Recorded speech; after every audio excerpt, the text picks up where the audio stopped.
How many people work for LeafLink? We have about 130, 140. That's it? Right now. And I thought there would be way more. well, it's the technology. The computer does all the work. Yeah, you still need support, though. You know what I mean? Like, 130 people like him is a pretty big deal. that is a big deal. If I had 130 people like him and some weapons, I would probably weapons, a little bit of money. Yeah. I'd probably run the Middle East. Right? Yeah, right. Come on, you could help me there. If I said there's 130 of you and we have an arsenal, come on, we would take over like at least Gaza. I'm just kidding. Oh my That's God. probably bad to say. Here we go. That was easy for them. They didn't need 130 of you. Sorry, I'm going way down the line. We have all the weapons. Wait, no, but I'm just, I'm a little bit nervous because I'm humbled by the presence of LeafLink here, It is, everybody talks about you guys. You guys are such a big deal if you're involved in the supply chain. Yeah, we're really kind of function as that central point connecting a lot of the industry and making everyone's lives a little bit easier for them, exactly like you were saying. Yeah. Let all of our customers do what they do best. Right. Whether that's make their best product Right. or as a retail chain, figure out how you bring in more customers and do that, and let us help you connect the two of them. How many dispensaries, independent retail dispensaries are on the LeafLink platform nationwide?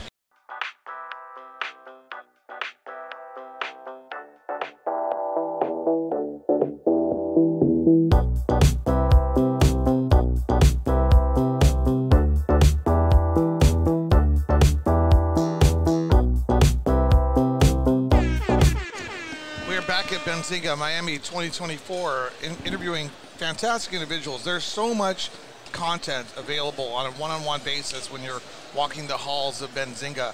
And I'm here with co-host Max Uas from Dope SEO. Dimitri. Co-hostess with the most. He is a good co-host.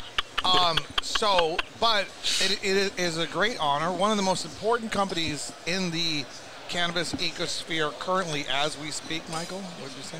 Yeah. Yeah, is here with us, hanging out here. I'm not sure what you guys are doing at Benzinga, but we haven't met before, so you're going to meet him as I meet him. I'm very familiar with this company. I know how important they are. So this is an exciting interview for me because I get to learn about Michael, what he's doing here at Benzinga, LeafLink, what they have going on, who they are, what they're doing next, etc. So how are you doing, Michael? Good. Thanks for having me. Good. So what do you do at LeafLink? Yeah, so I'm Senior Director of Product Management at LeafLink. I oversee our commerce solutions domain, which includes things such as advertising and retail tools to really help both buyers and sellers grow their business and operate more effectively, as well as our financial suite of products, including direct pay and flexible payments, which enable buyers to pay for invoices a little bit easier than they're able to do in cannabis normally. And for our listeners who don't know, could you tell us about what LeafLink is and how it originated? Maybe if you start with the journey of like when LeafLink started, we can get to where it's at now. Yeah, so LeafLink. Take your time. This is a big question. A lot of information here. LeafLink is kind of a big deal. Yeah, LeafLink is a wholesale marketplace that connects manufacturers, brands, distributors with retail dispensary chains and enables the ordering of all of their wholesale product. Like a modern day Agora. Yeah. What's Agora? Agora, it's ancient Greek marketplace Oh. where everybody came and did business and Gotcha. So like a Socrates bazaar. Yeah, bazaar. Yeah. Okay. Socrates Yeah. was like got in trouble there. Sorry, go ahead, keep going.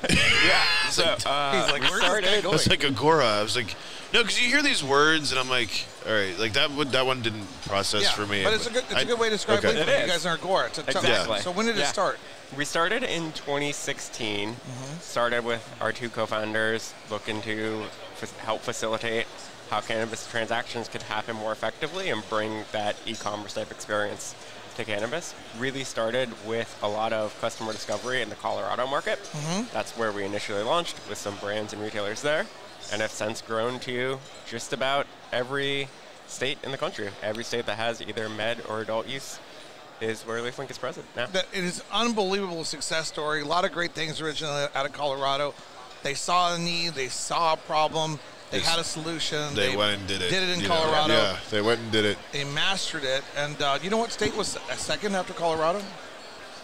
I'm not. Michigan is typically like our next biggest. How long have you been with LeafLink? I have been here for 2 years. At this 2 point. years. So you guys are now in all medical and adult use states, pretty much? Yeah, pretty much every state. There's certainly our penetration differs some state to state, but available in every state that is adult and med legal. There's a number of states that we have most of the transactions in the state kind of flow through our platform, but really looking to expand to everywhere that it's available. And that's absolutely fact. And tell us why LeafLink is important and how it functions, on kind of like how the back end functions, because it's a connector basically. Right. So we really help if you're a dispensary chain looking to buy your wholesale product. You can go on LeafLink and see all the available brands within that state that are registered for LeafLink. Place all your orders centrally, add them to a shopping cart, click purchase, and then all of those orders get sent out to the brands for them to fulfill and deliver to your store. And when you mean brands, you're like flower brands, vape pen brands, all SKUs. Edibles, everything. Yeah. So essentially, if you're looking to... So, all right, so, because I'm really curious, because there's basically... Do you understand what they do? No, I do know what they do. You know how big of a deal it is? No, I know, because essentially... They have probably have 10,000 SKUs on Dude, do you know how many places I've spoken to where it's like, I'm a cultivator, you know what I mean? And like, how many cultivators and brands, like, just launching, don't know how to market themselves or do anything beyond, like, I'm just really good at fucking growing, or I'm really good at just, like, making a product, but I don't know how to sell it. First thing you do is call LeafLink. Well, that's what I'm saying. Yeah. So they go to LeafLink then, and then they register with LeafLink, and then LeafLink provides basically, here you go. You know what I mean? It's like anybody that wants to work with you can now work with you within that state. So it creates a phenomenal just supply chain, and I think from a new business to like even a business that's been around for a while. You know what I mean? Like being accessible. Most brands, most cultivators, most growers, most anybody that isn't retail, their general marketing is pretty trash. You know what I mean? Other than like 9 times out of 10, you're not going to find a website. You're not going to find. They don't do marketing. No, I know, but but here's the thing: they don't need to do the marketing because the retailers that sell need the product to sell in their store.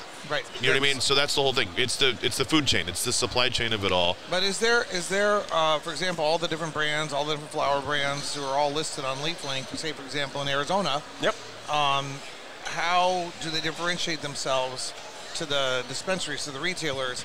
They're all on your platform. They're all there. Yeah. So really comes down to on our platform, we have a lot of functionality for the brands describing their product, mentioning what the THC content is, giving that description so that as you're a retailer, even if you're unfamiliar with them, you can easily see the product, you see images, you see a description, very similar to what you experience as consumers when you go on a website and shopping their product, that same level of discoverability. In addition, we also have some advertising products available that let either the sell side advertise to dispensary chains on the platform. So as you log in, you kind of get some ads prompted to you, both from here are brands that we have, sponsored brands, as well as recommended products. That's valuable ad space there. Exactly. That's extremely valuable ad space for, it's like, hey, looking for something to fill? How crazy has it been for 420? We definitely see a lot of big order volume spikes. Yeah, I was going to say, because there's people pre-planning for everything. Yeah, it really starts about a month ahead of time. So we see that peak. I want to dive deeper into LeafLink and how it works and the importance, because this is a very significant part of the cannabis ecosphere, the supply chain as it exists. Now, you guys have to function under state-by-state, interstate model. Yes. Correct. Yeah. How challenging is that? It is certainly very complex. Just the nuances of every state, what they're everything from what can be sold to the different tax structures, and making sure that appears appropriately on all of our orders. I joke, I've worked before cannabis. There's more complexity here between two states that neighbor each other than I used to deal with across different countries or continents. What were you doing before LeafLink? Before this, I was also in the product management space, kind of technology, for other big e-commerce and financial services companies. See, this is LeafLink brings on a guy like this. How many people work for LeafLink?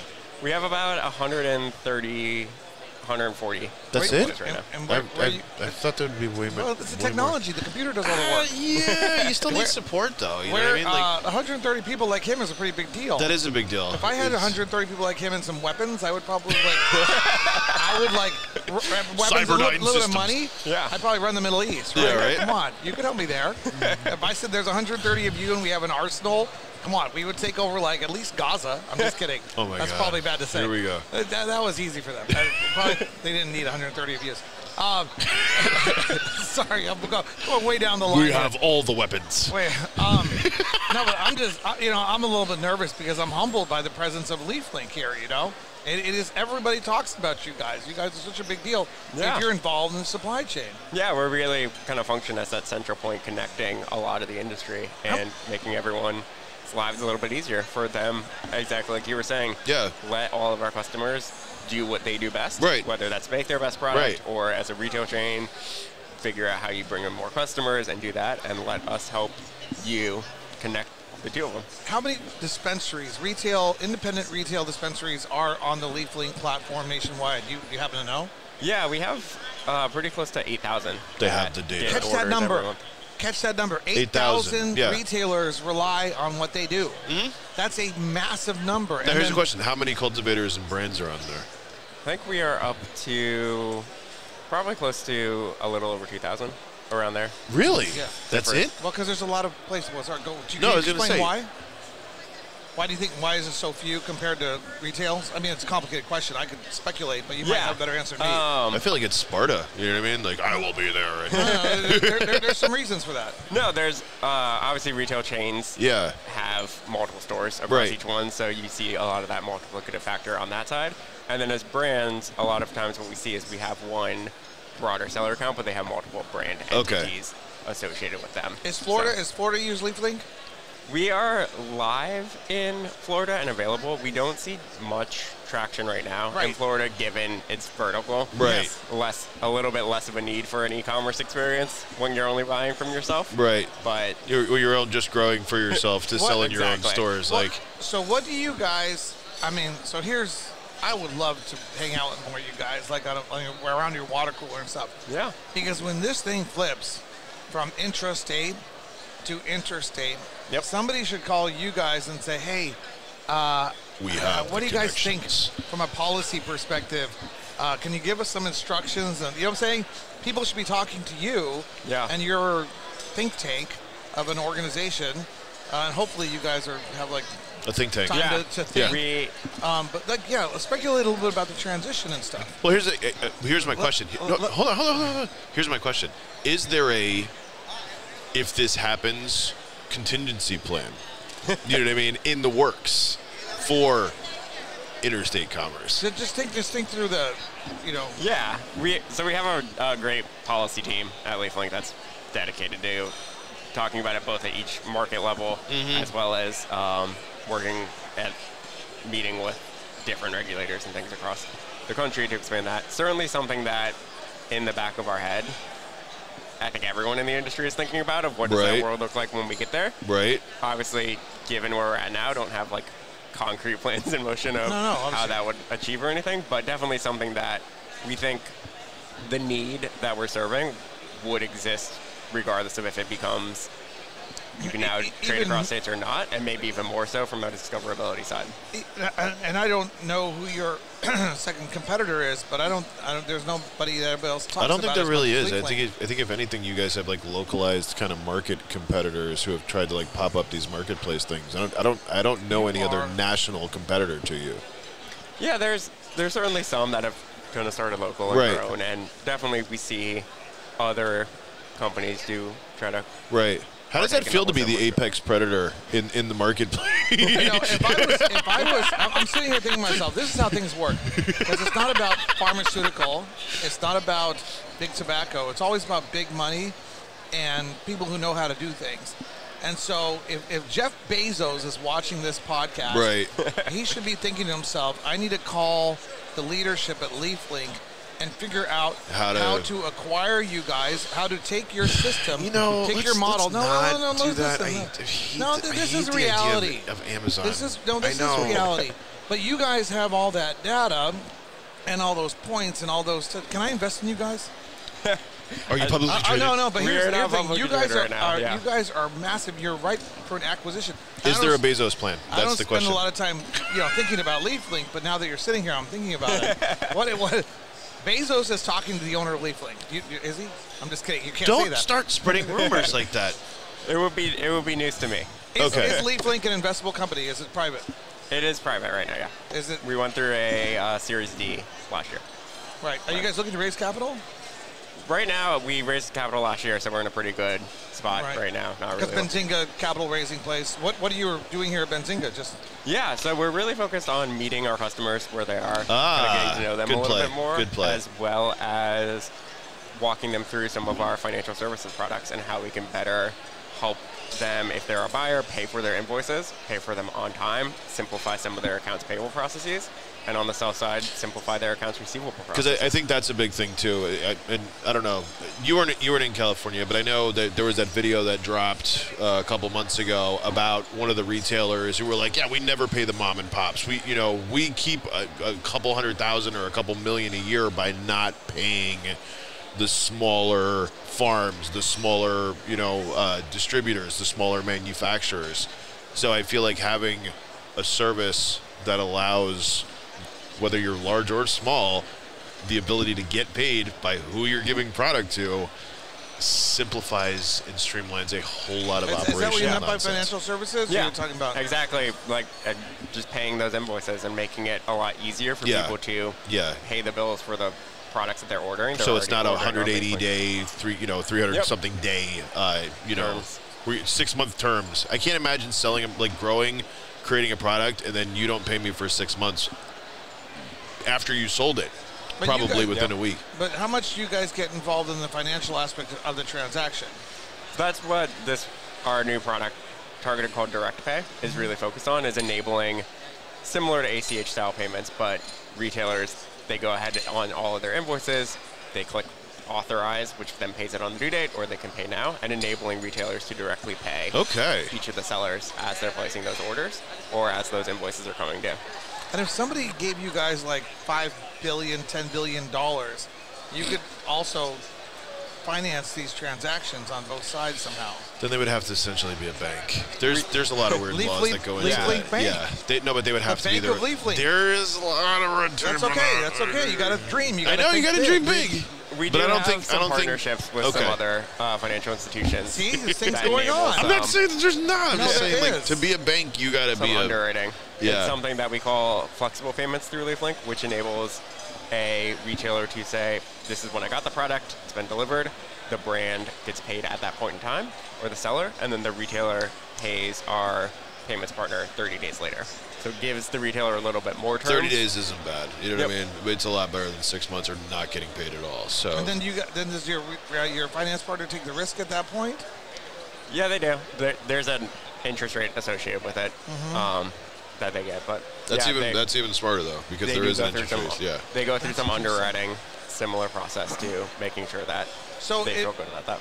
Obviously, you work for LeafLink, so you have the inside track on understanding LeafLink. But if an outsider wanted to get in, understand the company more, is there like YouTube videos, or is there like on the website, or is there like informational stuff? Yeah. If you just go to leaflink.com, lots of great information there about what we do, all of our different offerings, all of our different products. And then we do have accessible videos on, once you sign up for LeafLink, how to use it, different walkthroughs like that and stuff. But everything's available at leaflink.com. What's your favorite state to work in? Ooh, that's a great question. Ooh. I took a trip out to Missouri about a month and a half ago. That was great. Kind of meet everyone there. Some really interesting grow facilities on that side where a lot of really cool technology on that front was in place, which was cool. Obviously, LeafLink is headquartered in New York, so a little bit partial to that market, that we can get out and meet some of the great customers we have there. Who has the best regulations that work and integrate best with your platform? That's a great question. We try to be pretty flexible and work with every state. We're integrated with, no matter what. Yeah, we're integrated with both Metric and BioTrack to help ease some of those compliance workflows, make everyone's life a little bit easier there from automation. That's fantastic. Yeah. You got to understand, they could be, with the proper strategy and the proper financing and the proper shifts, there's very few companies that are positioned from a supply chain. Did you get some shares in the company when you took the job? They gave you a little bonus. Equity. As a startup, we get definitely have some equity for awesome, good stuff. No, but you are working with probably the number one and most important company in cannabis. I mean, Weedmaps is a pretty big deal too. They're a little bit more on the marketing side. But what you guys do is absolutely incredible, and it's a pleasure. You're the first person that I've met from LeafLink. Oh, wow. That's Thanks for crazy. having me, and really appreciate that note. Yeah, that's really bizarre. I didn't really. No, in all these years. You Wow. know, I mean, I meet a lot of people. I deal with a lot of activists, a lot of different companies. Yeah. Dispensaries, cultivators, retailers, manufacturers, delivery, all this stuff. But I never, the LeafLink guys are like this mysterious organization behind the scenes that you never really get to meet. No, we're Yeah, trying you to guys definitely don't do a get out lot there. of trade shows. We're starting to again. Yeah, This one we were at MJ BizCon. Yeah. At Candle. Yeah. You guys, we should talk to you about our big MJ BizCon plan. We're going to see if they're going to do that, but we'll talk about that off camera. But it has been a pleasure, and please, if there's any other executives or anybody else who wants to shed more light on LeafLink and what you guys do, give us a behind-the-scenes tour kind of stuff, we would love to share it with our audience out there, because our audience is B2B. It's people who want to understand the cannabis industry, and I can think of no better way of, there's a lot of angles to this ecosphere. There's a lot of agendas. There's a lot of different perspectives. There's a lot of different stuff, but if you really want to get into logistics of the whole thing, of the supply chain of the whole thing, of the marketplace of the whole thing, the Agora, you guys, I mean, there's a lot of things happen connected to the Agora. People are getting laid, people are getting married and stuff, but to actually be the Agora, you guys are the Agora. Yeah. Wow. Oh, yeah. This has been a pleasure interviewing you. So sorry I talk so much. I'm a little starstruck by the company. So you're cool too, Michael, but you made a good choice working for LeafLink. That I did. I see big things coming from these guys. Absolutely. So Google LeafLink, follow it, look at it, understand it. Yep. And take a deep dive in the cannabis industry. And you will have steps, you'll be an advantage. You'll be ahead of everyone else. Yeah. Yeah, we're definitely here to help, so definitely check us out. Excited to meet everyone listening. All right, we will be back with more members of the LeafLink team, and we'll get deep, in the future. Okay. And we'll dive deeper into who they are and what they do. Oh yeah. But now everybody's just going to go to the website and figure it out for themselves. Yeah, they'll just do that themselves. We become irrelevant, but that's okay. That's all right. We're like guys. We're a catalyst. We're a catalyst. Yeah. We blow this ship into the water and let it sail forth. This has been another episode of Meat Unshackled.